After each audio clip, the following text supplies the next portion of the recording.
Do you know that sales is basically a game played by two liars trying to outbid each other? So what is Rook? Rook started in 1906. It was a game where you place bids to get the kitty and therefore can call trump.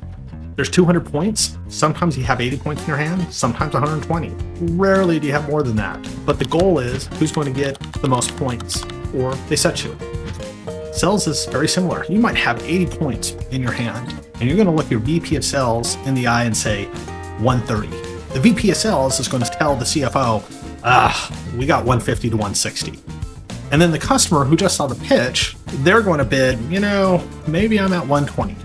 Everybody takes a look at their hands. The salesperson is going to tell the VP higher the bid, because they want the resources, they want the attention, they want to make sure they're going to get this product or service to the customer on time. The customer is looking at this with all their other priorities going, I might need them, but I'm going to bid high like I don't need them, so I try to get a better discount. So basically, sales is played by a bunch of liars. I've been in sales for some time, and I can tell you how true this is. There's games and lies played up and down the sales. I don't mean this as a negative, but let's face it, you're playing a game of lies. And the question is, how do you go from a game of lies to hacking that brain? So we go from the logical brain, which you're telling lies to make other people believe that logically you have what it takes, to the primal brain, the brain that is in fight or flight mode. It's the gatekeeper. It's the ones that signs the checks. Let's go dig deeper into this so that we can play this game of Rook a little bit better than the competition, but also better than what the customer is expecting. Not in an unethical way, but in a way that helps them understand the outcome that you're going to provide. Let's talk about the user illusion. It was a book written in about 1991. So what did it have? It basically said that our brain in every second is dealing with 11 million bits of information, but the conscious brain is only dealing with 40 out of the 11 million bits. If you look at our brain, 99% is going to that very lowest rung of Maslow's hierarchy of needs. It's breathing, it's fear, it's hunger, it's mating. It is determined to look at there. Is our heart beating? Are we breathing? We do this without ever thinking about it. It's the unconscious brain, but the conscious brain is only dealing with 40 bits. Why? Because we have a gatekeeper. Some people call this the reptilian brain, and I'll tell you right now, still to this day, I'm not a big fan of reptiles. I can do insects, not reptiles. But they sometimes call it the reptilian brain, the primal brain, the fight or flight mechanism. They have so many different names for this. But here's the point.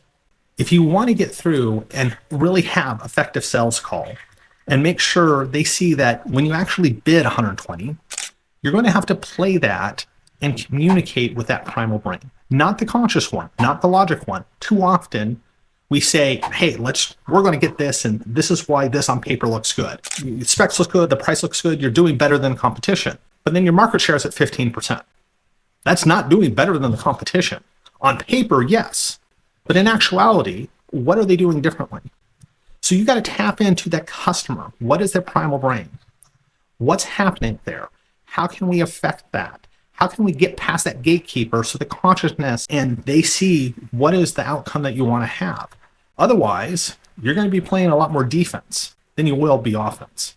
And in a game like Rook, the one who calls trump is typically the person who is going to get the most points in the game. The scientists typically have a name for that brain, which I call the reptilian brain, the primal brain. They call it the panic brain.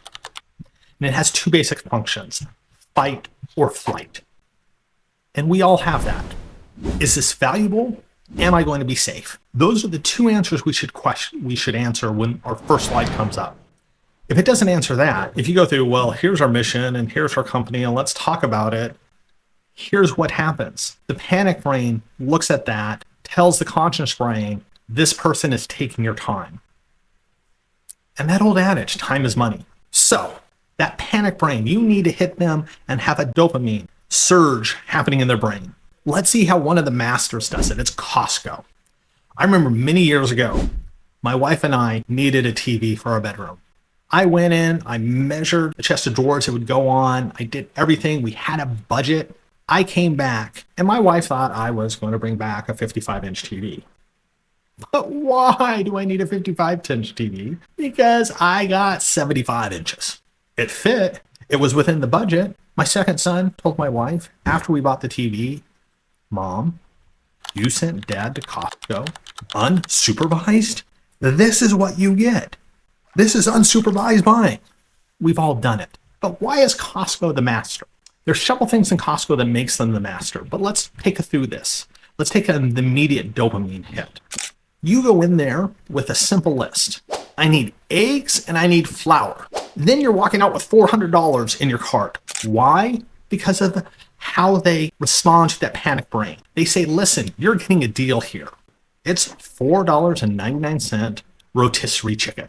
That rotisserie chicken is costing you pretty much about $300, maybe $350 when you just came in for eggs and flours. Why? Because when you first come into the store, you're going to see the big ticket items.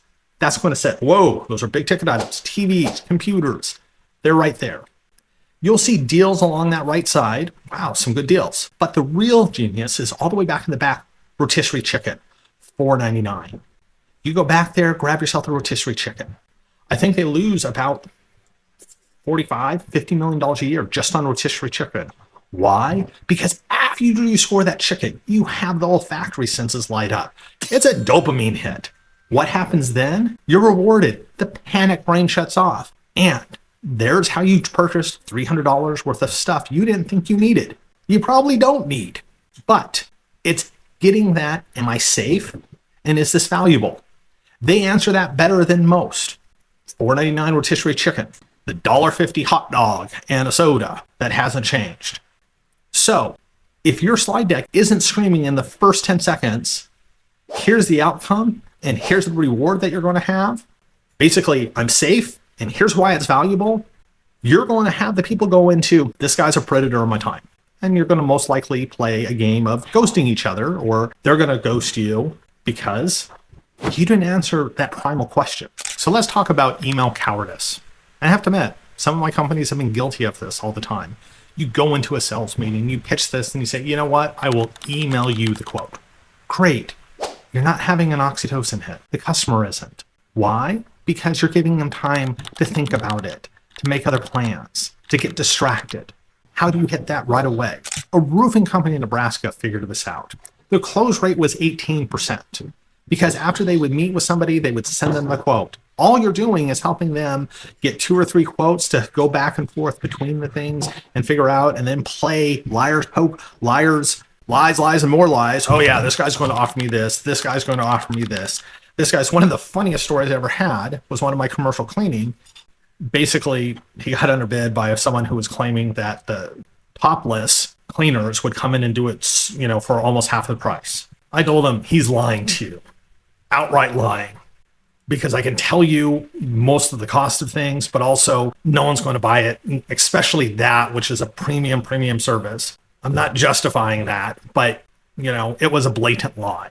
You think you're doing right, emailing the quote. All they're doing is now going to compare you against other people. So how did this roofing company go from 18% to 42% close rate? Here's what they did. They don't email a quote. You have to meet with them in person, and they'll come over and they'll talk to you. And first they'll go over all the things that your roof needs, and then they'll have that in the quote. But here's the kicker.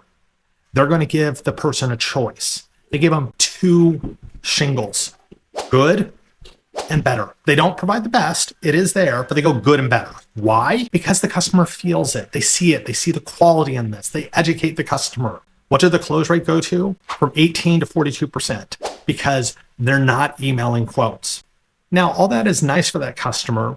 COVID taught us that sometimes you do need to email. But here's the difference. Just don't email them a quote. You can use things like Loom video. Make a video. Tell them about why that is better and what they need to look out for. Educate the customer. Make sure that you're hitting that oxytocin receptor, that this is where they are getting better information from and you're a better value. Make them feel that in words, not just on a piece of paper. We all like to think that we're independent, rational thinkers. But here's the thing. The brain is lazy. It would rather go with consensus than with rational thinking. Takes energy. So how does it do this? The consensus factor. We all like sheep. Think Thinking is expensive. We all tell each other we're rational, independent thinkers. At the same time, while we try to keep up with the Joneses and wear the latest trends or get the car that everybody else is buying in the neighborhood, that's not independent person that you are. That's not being rational. You're going with consensus. So how do you use this in business? Oh, Wine of the Month Club. And their first email was, hey, and even on the website, hey, join the club. This is the benefits you get. But they saw a 22% increase in clicks. Instead of saying join the club, join the 4,200 people also in Austin, Texas, who are getting specialty wines. What is the difference? Now it becomes peer pressure. You want to do it just like everybody else. Peer pressure is amazing. We all want to think that we're independent, rational thinkers. Just like the kid in high school that says, I'm an independent by wearing the same sneakers as everybody else at school. We're consensus driven. We want consensus. Why? Because the brain is lazy. It is easier to see consensus as safe than as independent. A company learned this. They were a Wine of the Month club. How did they go from an increase of clicks up 22% and get more people to join? Because they switched the messaging. They switched from join the Wine of the Month club, boring. Look at all these benefits, snooze fest. What was it that changed people? Join the 4,200 other people in Austin that know the secret. You're playing on their senses. They're thinking they're exclusive, but these are 4,200 people in a city with millions that has this secret. So you're not doing this alone. That's where we tap into this. Look at how can we get the consensus bias. The key is not to put out there that, hey, everybody else is doing it. No. How you become a select group that has the insider knowledge. That's the way you need to message that. Safety is in numbers. The brain knows this more often than we want to say. Remember, if everybody was a rational stock investor, things would go up nicely. We wouldn't have spikes and valleys. And everybody would be making millions. So here's the thing, to wrap this up. If you want to make sales, it's what's safe and what's valuable. Do the Costco method, get the dopamine hit. Figure out how to be the rotisserie chicken so you get the bigger sell. Also, do the oxytocin moment. How can you physically engage them with olfactory, haptic? What are the ways that you can engage the customer? Well, what if I'm doing a services? You might be surprised at the ways you can engage the customers so you don't take a lazy way and just email them a PDF file. And then finally, when you are getting ready to get things moving, remember consensus bias. How you can show them that they're part of exclusivity, but they're not going this alone. They know something that other people don't. You bring this together, and then you're not going to get the predatory, you're wasting my time. They might not say it, they might not verbalize it, because they might not have the vocabulary built up for that. But that's what they're thinking when you go through all these decks of 40 slides at 8-point font to try to prove to the logical brain that you are correct. You're not. The winner isn't going to be the person that has the best logical framework. The goal is, how can you get that fight or flight rep, that fear? Play on it. You're not going to be an outsider. You're part of the insider club that's going to get it done. Get some Costco rotisserie chicken. It is delicious.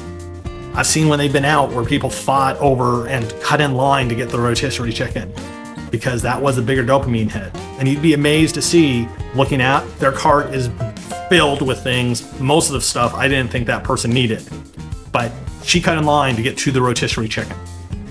So, how can we help our customers experience that? I have a 20-point neuro audit that you can do on your own slide decks to figure out, am I doing this correctly? Am I hitting that primal brain, that panic brain, so that they're going to be wanting to work with me immediately and not take several weeks to think about it? I'm Brandon Fears, and this is SMB Growth Unlimited.